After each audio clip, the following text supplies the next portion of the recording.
Hello दोस्तों, आप सभी का वेलकम है अमीर मीडिया में। एक गांव में किसान रहता था, उसका नाम था हरिया। हरिया एक सीधा साधा किसान था। उसके पास थोड़ी सी ज़मीन थी, जिससे उसकी दाल रोटी चल जाती थी। उसकी पत्नी का नाम था कुसुम। हरिया के पास 2 बैल थे, हीरा और मोती। वे दोनों बड़े ही हष्ट-पुष्ट बलशाली थे। दोनों बैल आपस में बड़ा प्रेम करते थे। पूरे गांव में उनकी चर्चा होती थी। दोनों बैल हरिया से बहुत प्यार करते। हरिया भी उन बैलों से अपने बच्चों की तरह प्यार करता। क्योंकि हरिया की कोई संतान नहीं थी, हरिया उन दोनों के खाने का खूब सारा हरा चारा उन्हें देता। उसने कभी भी हीरा और मोती पर हाथ नहीं उठाया था। हीरा की पत्नी कुसुम भी उन दोनों से बड़ा प्यार करती थी। जब शाम को सभी खेत से वापस आते, उनके लिए तरह तरह के पकवान बनाकर तैयार करती। सुबह सुबह हरिया दोनों को खेत में ले जाता। दोनों बैल खूब मेहनत करते, खेत जुताई करते। जब वो थक जाते तो वहीं नलकूप का पानी पीकर पेड़ की छाँव में बैठ जाते, जब तक हरिया भी थकान मिटा लेता। शाम को जब वे वापस आते तो हरिया उन्हें हरा चारा खिलाकर घर के बरामदे में ही बांध देता। वहीं पास में खाट ले लेता और सोता। एक दिन की बात है, 2 चोर बैलों को चुराने के लिए हरिया के घर में घुस आए।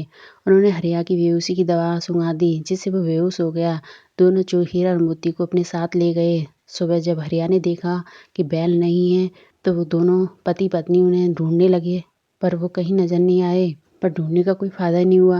दोनों बैलों को चोरी हो जाने से हरिया और उसकी पत्नी दोनों बहुत ही दुखी हो गए। उन्हें याद करके रोने लगे। उधर से चोर हीरा और मोती को लेकर जा रहे थे, तो हीरा मोती ने उन्हें खूब थकाया, खूब परेशान किया।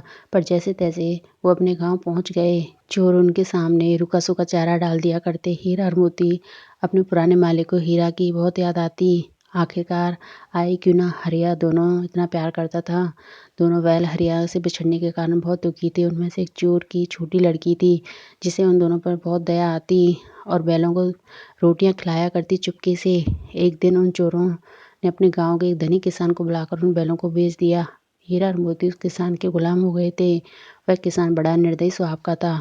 वह उसने सारा दिन तेज धूप में अपने खेत में खूब काम कराया करता। खाने के नाम पर रूखी सूखी घास डाल दिया करता।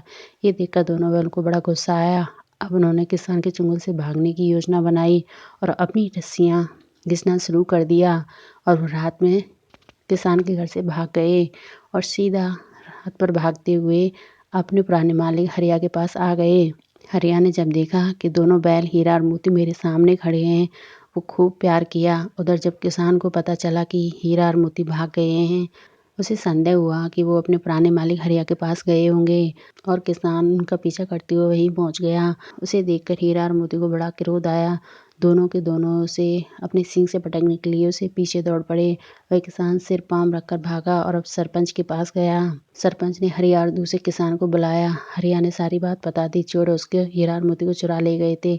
जांच में सबकी पोल खुल गई और किसान और चोरों को पुलिस में दे दिया गया, क्योंकि बिना जांच पड़ताल के किसान ने भी चोरों से बैल खरीदे थे। निर्णय होने के बाद हरिया खुशी खुशी अपने घर लौट आया।